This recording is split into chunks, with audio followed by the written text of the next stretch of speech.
आणि या विजयी जल्लोष गुलाल उधळत कार्यकर्त्यांनी केलेला एका ठिकाणचा आपण पाहतोय।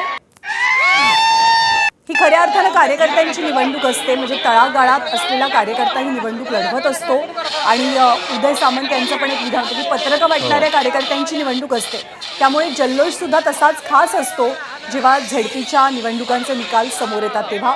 आतापर्यंत भाजपने 133 जागांसह सगळ्यात मोठा पक्ष म्हणून आपली आघाडी टिकवलेली आहे। टाकळी कुंभकर्ण जिल्हा परिषद सदस्य प्रतीक्षा प्रभुभाया जयस्वाल आणि खालच्या दोन्ही पंचायत समितीच्या दोन्ही म्हणजे टाकळी कुंभकर्ण कपिल सामाले आणि नांदापूर पंचायत समिती गणातील विवेकजी रसाळ यांचा असा दणदणीत तिन्ही मशालीचा दणदणीत विकास आला बघून आणि कुठल्याही भूलथापाला न पडता विजय झाला, त्याबद्दल सर्व जनतेचे आणि सर्व मतदारांचे मनापासून आभार।